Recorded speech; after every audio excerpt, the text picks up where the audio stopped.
Kita akan mulai membahas hasil diskusi kalian dari minggu kemarin. Minggu kemarin kalian sudah ada di kelompok ahli yang membahas materi-materi puisi dengan rinciannya gitu ya. Di kelompok 1 tentang konsep puisinya, mulai dari pengertian, ciri-ciri, kemudian hal-hal pokok yang ada dalam puisi, rima, tipografi, diksi gitu udah kan. Kemudian kelompok 2 juga sudah menjelaskan tentang sudah membahas ya. Sudah membahas tentang apa kelompok 2? Majas. Kelompok 3 tentang citraan. Kelompok 4 tentang kata kompleks. Kata konkret. Ya, konkret ya. Kata konkret. Kemudian kelompok berikutnya kata konotasi. Apalagi? Jenis puisi. Jenis puisi. Lalu dijelaskan lagi oleh kelompok berikutnya ada puisi baru, puisi lama. Kemudian dengan cara menampilkan sebuah puisi gitu ya. Nah, sekarang kita akan bahasnya, tapi Ibu akan memberikan tantangan ke kalian semua yang bisa jawab. Ini kelompok A yang paling depan, kemudian yang sebelah kanan kelompok B, yang tengah ini kelompok C, yang sebelah kiri ini kelompok D. Ajukan tangan dulu yang bisa ya. Yang pertama, pertanyaan pertama. Siapa yang mau menjelaskan tentang pengertian dan ciri-ciri puisi? Ayo, boleh, ngomong silakan. Apa bu pengertian? Pengertian dan ciri-ciri puisi. Kamu bisa sambil berdiri boleh. Sebutkan nama dulu, siapa yang mau?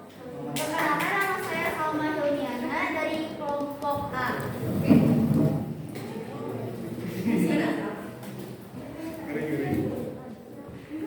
Intinya aja dengan bahasa kamu sendiri boleh, nggak usah persis dengan yang ada di buku. Jadi di sini saya mau mewakili kelompok saya untuk menjelaskan apa itu pengertian puisi dan juga ciri-ciri puisi. Pengertian menulis puisi menurut KBBI merupakan ragam sastra yang bahasanya berupa irama, yang bahasanya terikat oleh irama, mata, rima, serta penyusun larik dan bait. Biasanya puisi berisi ungkapan penulis mengenai emosi, pengalaman maupun kesan yang kemudian dituliskan dengan bahasa yang baik sehingga dapat berima dan enak untuk dibaca. Nah, intinya dan kata kamu sendiri jadi puisi itu apa poinnya? Puisi itu adalah dari penyusunan bait. Jadi sebuah karya yang Karya sastra yang ada bait, ada baitnya, ada lainnya, betul. yang juga bahasanya terikat sama irama, mantra, dan rima. Iya, berarti puisi itu memang khas ya dari bahasanya, kemudian selalu ada bait, gitu ya. Ini poin yang perlu kita perkuat bahwa puisi itu adalah sebuah karya yang ada baitnya, ada lariknya, lalu bahasanya juga beda kan dengan bahasa cerpen ya. Nah, itu poinnya. Oke, Ibu beri poin untuk kelompok berikutnya. Siapa yang bisa menjelaskan tentang citraan? Citraan. Oke, kelompok D, silakan. Jadi citraan itu bisa juga disebut pengimajian. Pengimajian adalah cara bagaimana si penulis itu tuh bisa bikin karyanya itu dirasakan sama orang yang bacanya. Jadi dia tuh membaca suatu puisi dan dia bisa merasakan langsung apa yang ada di dalam puisi itu.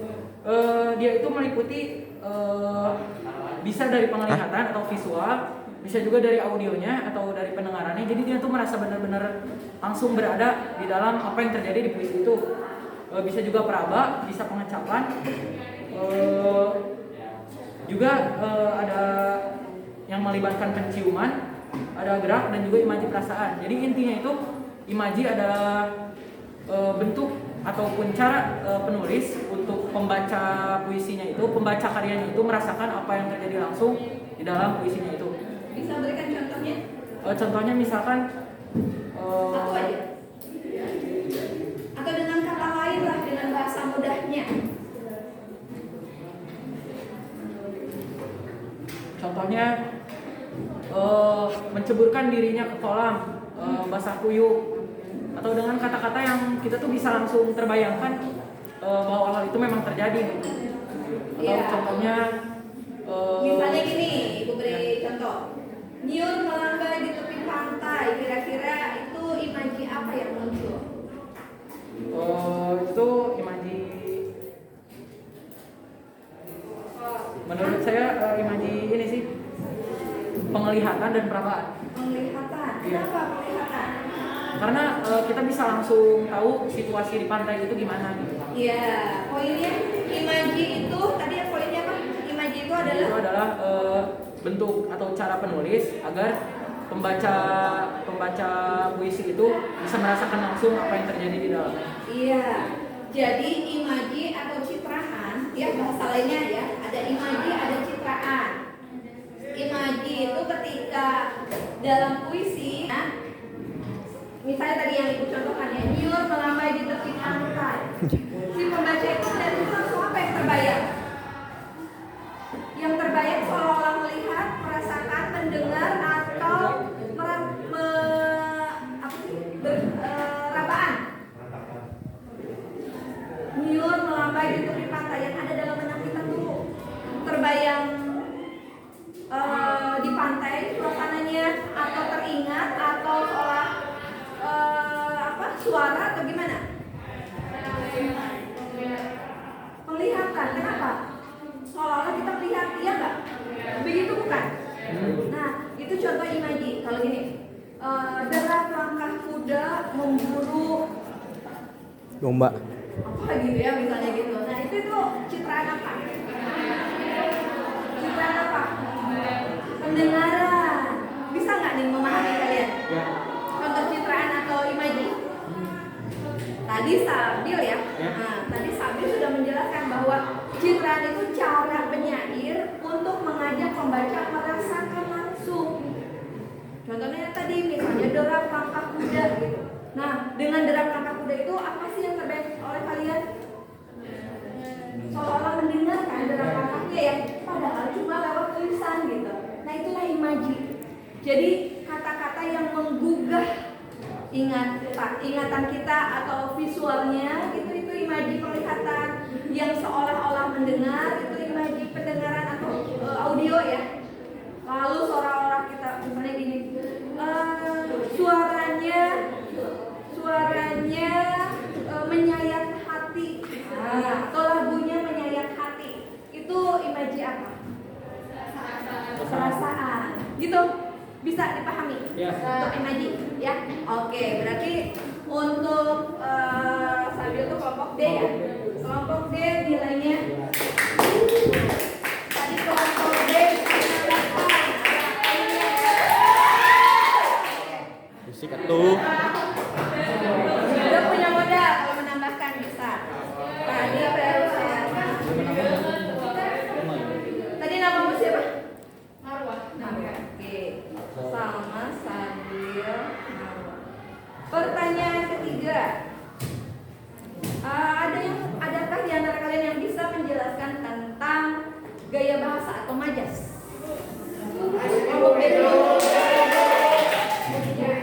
Nanti boleh menambahkan. Sebutkan namamu. Nama saya Nadine Novena 10 dari kelompok D. Oke, nanti silakan. Majas adalah salah satu bentuk gaya bahasa untuk mendapatkan suasana dalam sebuah kalimat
Cong.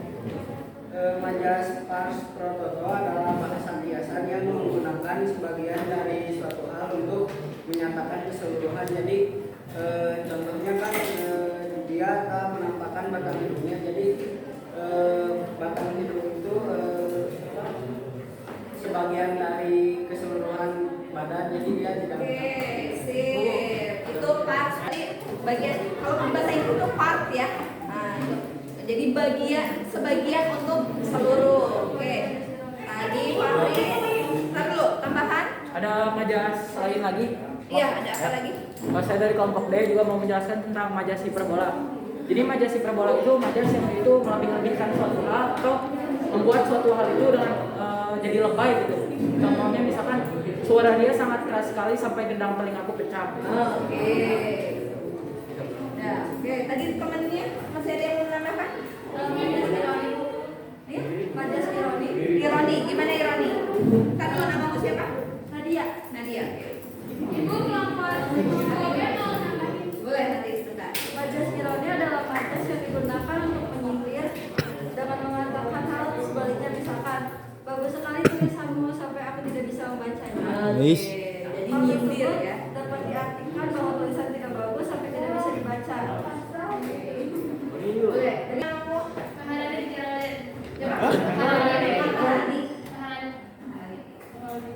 Jadi ada majas yang berpakai itu kayak menyebutkan bagian besar menyebutkan totem pemakai. Oh, totem pemakai. Oke. Menyebutkan bagian besar padahal tuh cuma sebagiannya aja. Misalkan Indonesia bertanding melawan Taiwan merebutkan apa gitu. Jadi maksudnya gimana? Jadi padahal yang bertanding itu cuma sebagiannya aja. Semua Indonesia gitu ya. Iya. Nah, ini kebalikan dari yang dijelaskan Fahri tadi. Jadi ada itu bagian dari majas apa, ada yang tahu? Jadi pars pro toto dengan totem tomate itu bagian dari majas apa? Ada yang tahu? Ya, apa Fahri? Yang pars pro toto termasuk dari majas penegasan. Jadi menyatakan sesuatu hal dengan jelas. Tadi satu lagi apa Bu majas? Totem tomate yang tadi dijelasin sama Maharani. Bagian dari penegasan ya. Ya, Maharani ada penambahan. Jadi yang tadi aku tanpa partai sama yang pas protokol itu termasuk sama aja sinetron. Ah, iya sinetron. Itu yang pertama jawab dia. Kemudian Fahri menambahkan.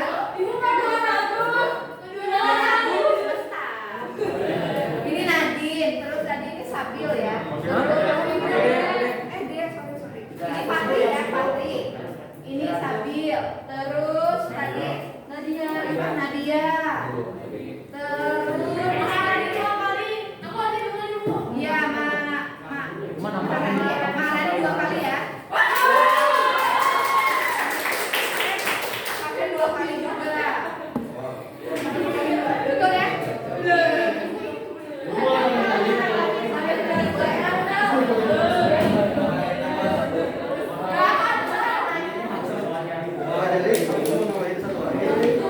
Ada majas sinisme. Sinisme gimana sinisme? Dalam sinisme kita menyindir secara langsung meskipun tanpa memperhalus seperti pada majas ironi. Gaya bahasa sinisme tidak dapat serta merta di sebuah kata. Contohnya, tanganku pelit sekali, tidak mau berbagi pangannya dan denganku. Jadi bedanya dengan ironi mah masih halus, kalau sinisme udah lebih, ada yang lebih levelnya lebih parah dari sinisme. Ada yang tahu? Satir. Satir. Sarkasme, betul. Ada yang bisa. Sulia.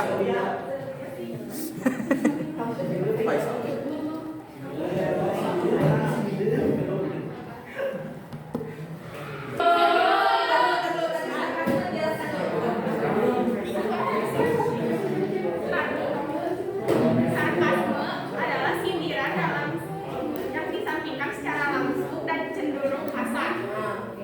Contohnya, suaranya jelek sampai-sampai telingaku sakit dibuatnya. Itu sarkasme. Jadi sindirannya itu langsung. Ini masak ya. Iya. Kalau ironi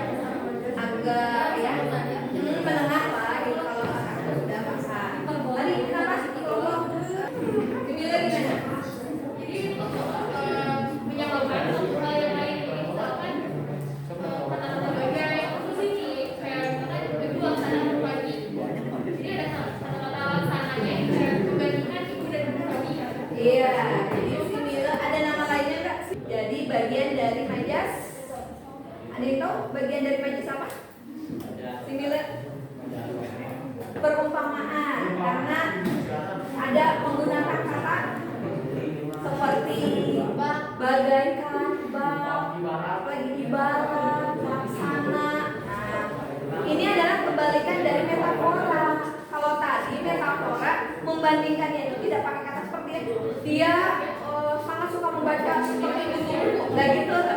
Dia seorang buku buku, nah langsung ya. Jadi metafora itu perbandingannya dengan apa tadi? Simile ya, alegori. Oke, kita beri dulu. Aduh apa lagi? Bu yang kembali lagi Bu. Oke, taruh.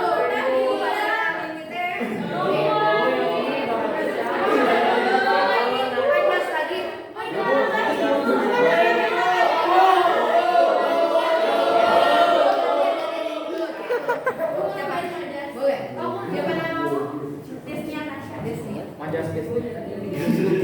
Ibu mau nambahin puisi? Ya, sebentar. Majas eufemisme, majas dengan gaya bahasa yang menggantikan kata yang dianggap kurang baik dengan pandangan kata yang lebih halus dan bermakna sepadan. Contohnya, kita harus menolong orang yang tunawisma. Tunawisma itu sebagai eufemisme dari kan tadi untuk menghaluskan ya, menghaluskan bahasa. Eufemisme itu eufemisme. Tunawisma itu isinya apa? Artinya apa? Tunawisma yang apa? Tuna itu tidak, wisma itu wisma apa wisma? Rumah. Berarti orang yang tidak punya rumah kan? Nah itu eufemisme betul contohnya. Terus tadi diperjelas oleh siapa namanya? Hairul. Gimana tuh? Tuna. Contoh lain dari eufemisme tahu nggak? Ada. Oh enggak.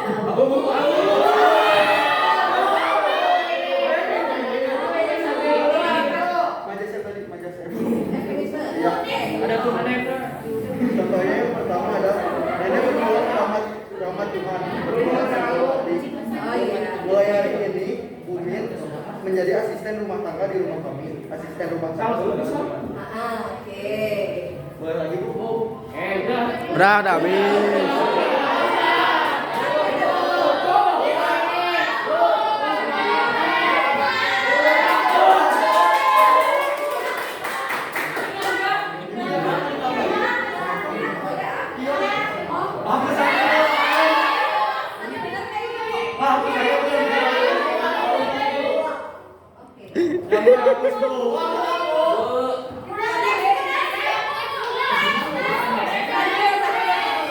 Ya, kita langsung lanjut dulu ya. Lanjut dulu. Kalau banyak orang banyak banget. Kita lanjut aja. Ya, berikutnya kita masuk ke jenis puisi. Ada yang mau menjelaskan jenis puisi?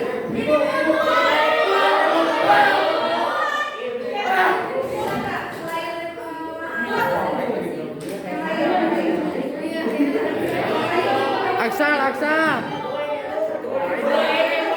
Bu ini Bu.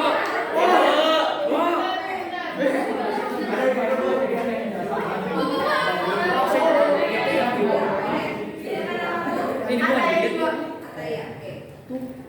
Gimana ya? Udah ada di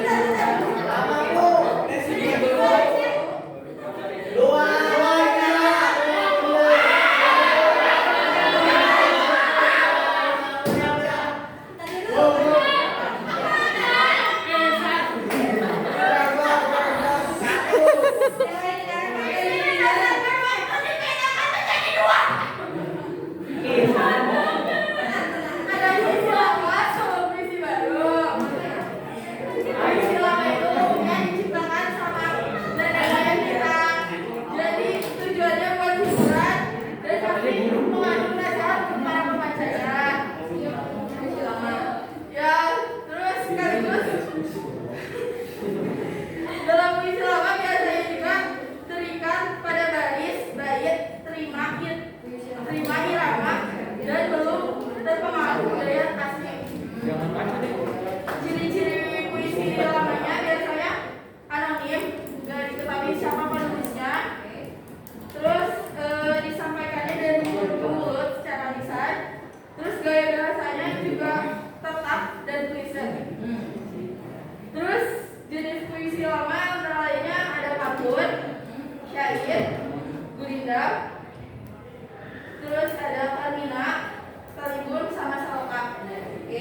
Cukup dulu ya. Satu. Berikutnya. Ya. Nanti dulu ini kelompoknya mau.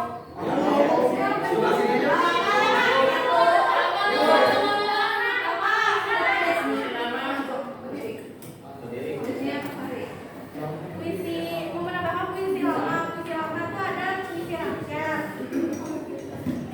Puisi rakyat adalah menggambarkan nilai-nilai yang diwariskan para leluhur biasanya tiap bangsa dan setiap daerah memiliki puisi lamanya sendiri. Bisa berikan contoh? Anggi.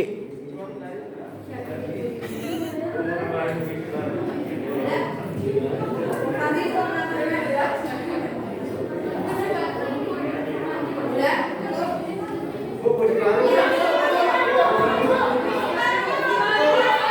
Selain Faisal ya, Kak?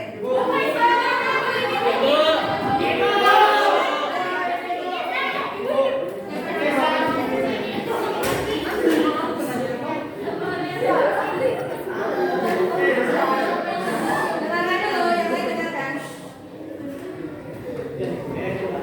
Yuk. Sedangkan kategori puisi berbeda yaitu puisi naratif, puisi lirik, puisi Ah, gimana tuh penjelasannya? Aduh. Aduh. Ada puisi naratif, ini contoh puisi baru ya. Ada puisi naratif, puisi lirik, terus puisi Ang diskusi sih lagi. Puisi berdasarkan isinya ada satu balada, kedua alegi, ketiga epigram, keempat himne, kelima ode, keenam romansa, ketujuh ada satir. ya. Oke, bisa jelaskan? Penjelasannya, puisi baru adalah jenis puisi yang tidak terlalu aktif, yang tidak terlalu terikat kepada ketentuan jumlah baris, suku kata maupun rima. Gua mau nambahin contoh-contohnya, Bos. Sekarang ya penjelasan puisi baru. Ya nanti sebentar. Penjelasannya udah. Ya nanti biar kesempatan tempat lain. Selain Sabil bisa nggak? Yang lain? Nathan Bu. Nathan tuh Bu. Oke, siapa nih? Rizky ya? Ya nanti sebentar. So, gimana? Jadi puisi baru adalah jenis yang tidak terlalu terikat kepada ketentuan jumlah baris, suku kata maupun rima. Oke. Bentuk puisi baru lebih bebas bila dibandingkan dengan puisi lama. Puisi baru terbentuk di dalam masyarakat yang baru telah mengalami Raja. aktivitas Raja. budaya. Raja. Puisi ini baru mencakup balada. Balada merupakan salah satu jenis puisi baru yang terdiri tentang suatu kisah atau cerita. Balada terdiri dari 3 kata yang masing-masing dengan 8 tarik. Balada bersajak A, B, A, B, B, C, C, B. Lalu skemanya berubah menjadi A, B, A, B, B, C, B, C. Larik terakhir yang berada pada bait pertama dipakai sebagai referen dalam bait-bait selanjutnya.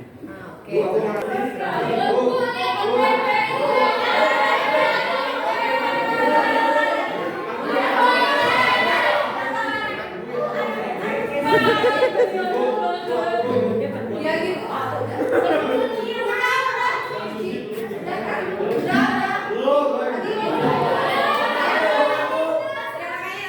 Bentar dulu, tadi mau menambahkan yang jenis, ya jenis baru. Oke. Yang lain kan? Adit. Adit. Bentar dulu, siapa namamu? Karis. Pin, Gapin. Gapin. Gapin. Usaha. Oke, Satir adalah salah satu jenis puisi baru.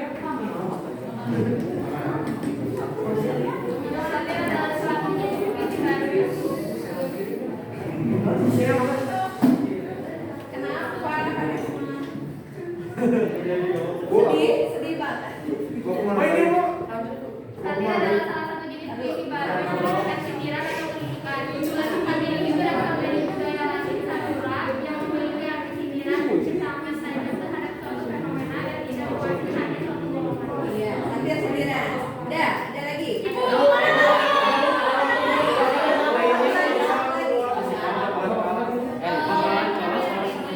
Elegi merupakan salah satu jenis baru yang berisi tentang pemilihan atau takdir. Elegi ini berisikan ajak mengekspresikan rasa duka, cinta, atau haus resah karena Ya, ekspresi duka cita.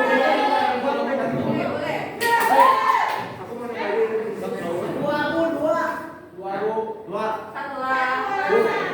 Aku mau nambahin puisi baru. Ayo Rizal. Oke. Saya mau nambahin puisi baru. Puisinya campur balada. Balada. Balada.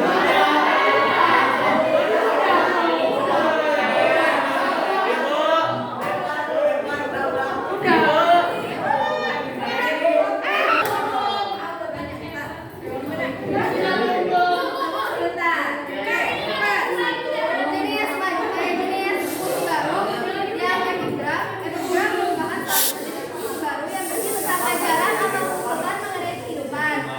Terus ada dari himne. Himne adalah salah satu jenis puisi baru yang berisi pujian untuk Tuhan, tanah air ataupun pahlawan. Terus ada dari ode. Ode adalah salah satu jenis puisi baru yang berisi sanjungan kepada orang yang sangat berjasa.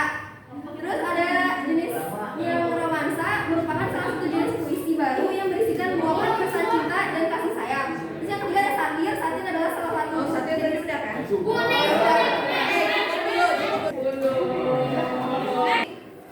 Selain puisi lama, puisi baru ada jenis puisi lain nggak? Mau contohnya boleh? Ya, Khairul ya kan? Bu mau contohnya boleh? Khairul gimana? Contoh balada, contoh puisinya boleh? Puisi balada, boleh.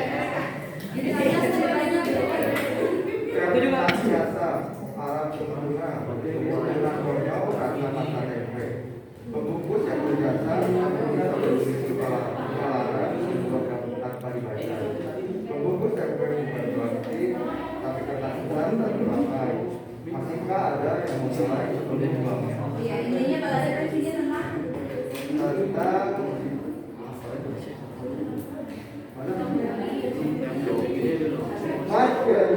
tentang suatu kisah atau cerita kisah atau cerita.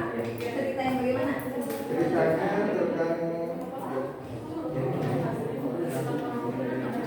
tentang orang-orang tercinta tentang orang-orang tercinta Pokoknya yang isinya cerita gitu ya.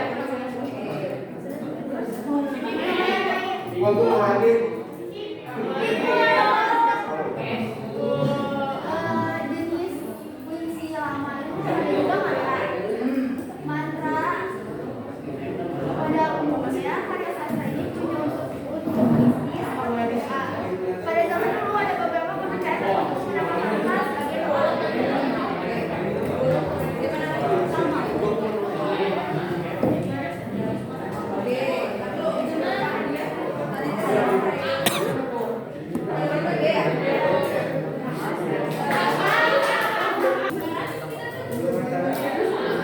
ciri-ciri puisi modern adalah kayak bahasanya dapat berubah-ubah dinamis Beda tidak puisi baru dengan puisi modern? Beda. beda Gimana ciri-cirinya? perkembangannya melalui lisan maupun tulisan umumnya berbentuk empat suntai tiap garisnya terdiri atas sebuah gatra kesatuan sintaksis yang di dalamnya berisi 4 sampai 5 kata. Kalau gitu definisinya berarti sama dengan puisi baru. Iya, puisi modern yang dimaksud ada lagi yang tahu?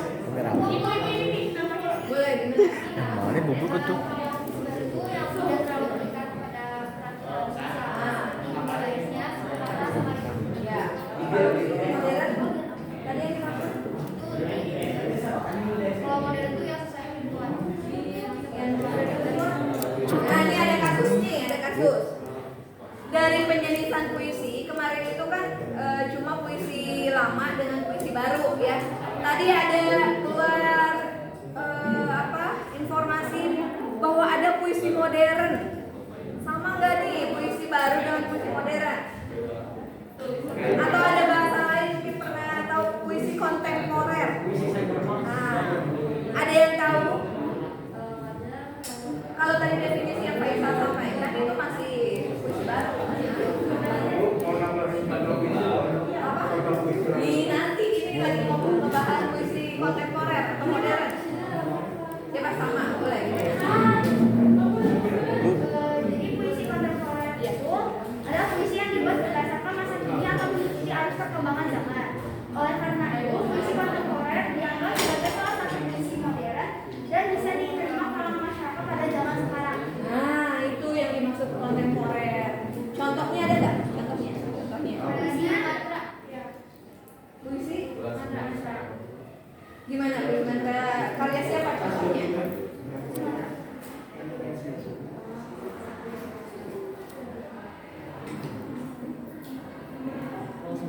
Tentang puisi, ya gimana? Puisi mantra kebanyakan dikenalkan pertama kali kepada banyak orang oleh Syekh Sultadi Khalil Iya. Kan tadi katanya mantra itu puisi lama, ya. Kenapa ada di puisi kontemporer? Ada yang tahu? Kan puisi bagian dari puisi lama ya tadi ya, ada yang menyebutkan ya. Nah, tapi ternyata di puisi kontemporer juga ada. Jadi kalau gitu pembabakan puisi itu tidak hanya puisi lama, puisi baru, tapi ada juga yang kekinian, itu disebutnya puisi kontemporer. Ada yang tahu periode waktunya? Untuk puisi lama itu jenjang waktunya kapan sampai kapan? Puisi lama dari kapan sampai kapan? Dan puisi kontemporer.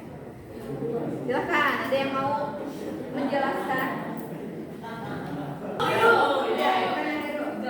Jika bisa diartikan dalam pengertian, puisi kontemporer adalah puisi yang dibuat berdasarkan masa kini atau mengikuti arus perkembangan zaman. Iya, itu tadi. Oleh karena itu, puisi kontemporer dianggap sebagai salah satu puisi modern dan bisa juga kalangan masyarakat pada zaman sekarang. Iya, itu kan yang dijelaskan sama penjelasannya lagi maksudnya. Apa yang membedakan? Contohnya kan tadi puisi mantra. Puisi mantra itu pernah diungkapkan tadi bahwa itu bagian dari puisi lama. Kenapa puisi lama yang namanya mantra itu hadir lagi di puisi kontemporer? Ada yang tahu? Jenis puisi kontemporer selain puisi mantra itu ada puisi beli. Perlu dijelasin dulu? Iya, boleh. Jadi, bentar ya Bu. Nah, jadi puisi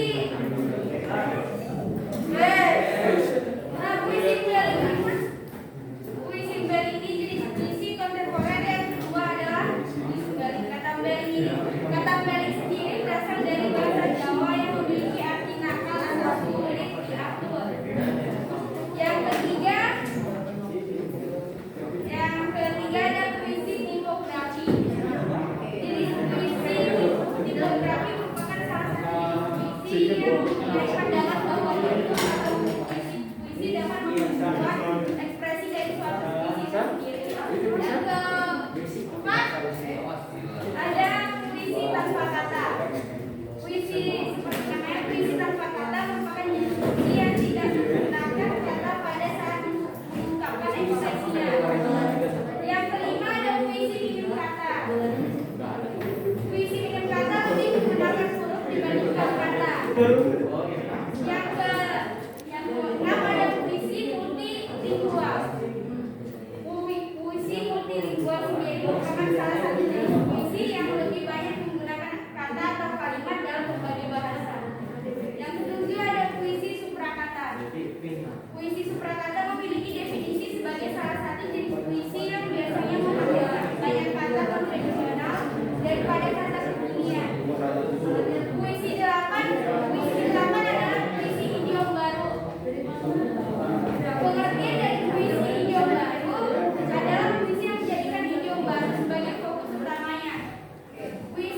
ya.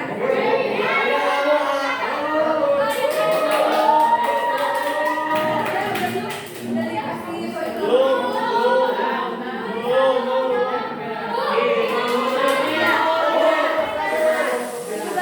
Iya, pertanyaan baru. Pertanyaan baru. Jadi, kalau begitu, pembagian puisi itu ada puisi tadi apa? Puisi baru dan puisi kontemporer. Memang kemarin yang didiskusikan di kelompok kecil baru sampai puisi baru ya. Nah, sekarang kita dapat informasi baru dari Nadir tentang puisi kontemporer. Nah, pertanyaan Ibu sekarang. Apa sih yang membedakan, yang paling membedakan karakter puisi lama, puisi baru, dan puisi kontemporer? Itu pertanyaannya. Yuk, kelompok mana yang bisa jawab?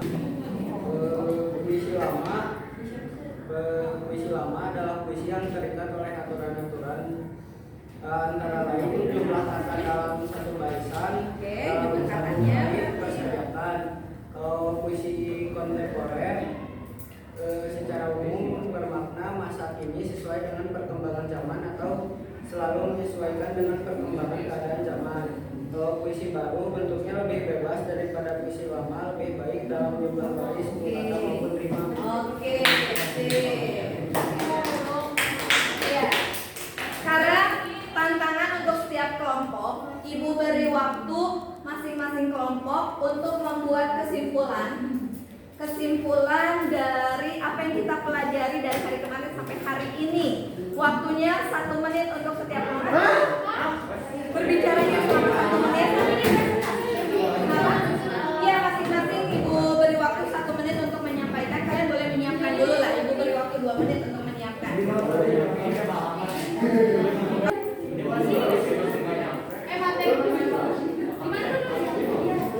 Materi Kolom B. materi puisi. Poin pentingnya. Poin pentingnya. Untuk yang nulis siapa, yang menjelaskan siapa, dia waktunya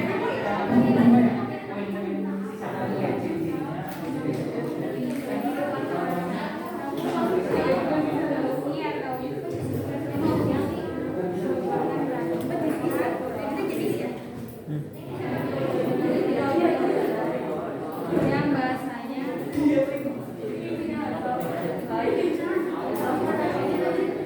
Bu, ini dikasih waktu berapa? 1 menit? Ya, 1 menit. 1 menit. nggak usah pakai nomor, poin pentingnya aja. Yang bagian menjelaskan siapa? Oh, ambilnya waktunya cuma 1 menit loh untuk bicaranya.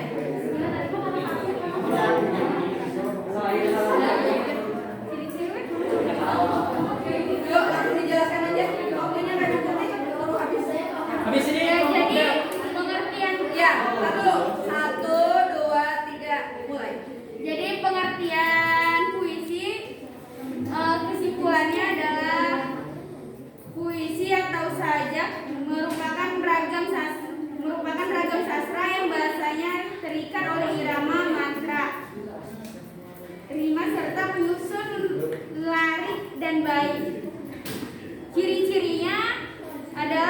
Ciri-cirinya pertama tersusun atas kumpulan sastra dalam bentuk baris. Kedua, tiap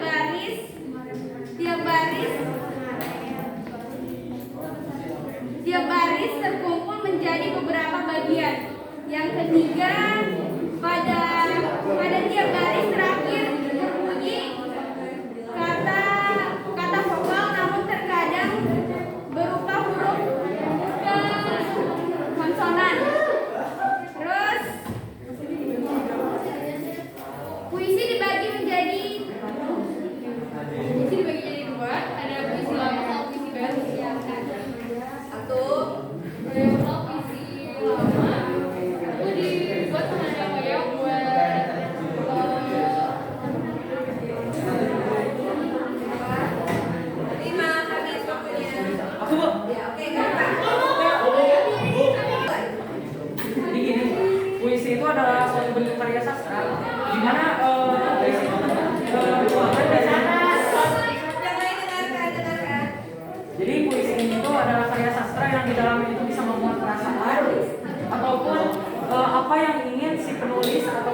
penyair Yo yo yo yo yo yo.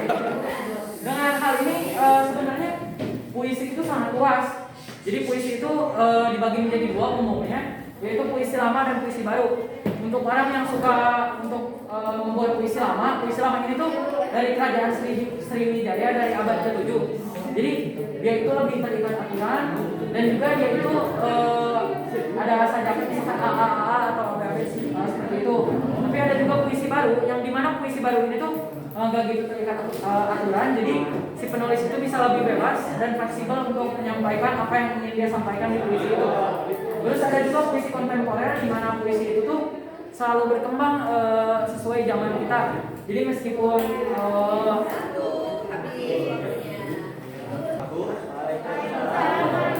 Jadi hari ini saya akan menjelaskan tentang materi dari minggu kemarin yang kita dapat. Nah, pada minggu kemarin kita membuat 9 kelompok kecil. Nah, ada Udah kelompok poin aja, poin. tentang puisi. Dan terus kita juga sekarang membuat kelompok besarnya dan menjelaskan. Intinya Jadi di pertemuan kita yang kali ini kita kan jadi lebih dapat jenis puisi itu ternyata bukan cuma puisi lama sama puisi baru doang, tapi ada juga puisi kontemporer.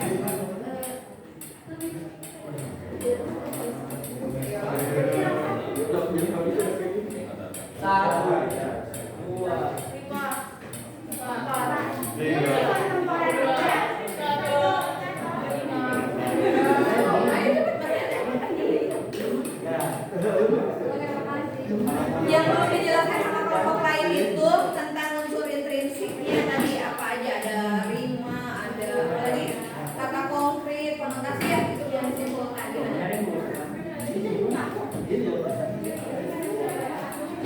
Pas dulu.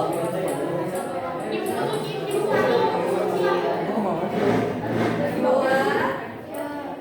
Di konotasi adalah kata yang mengandung artian tidak sebenarnya dan biasanya merupakan kiasan. Jenisnya juga ada dua, ada yang positif, ada yang negatif. Nah, yang positif itu contohnya kayak tangan kanan, alat kepercayaan, jantung hati itu kekasih, darah biru itu bangsawan.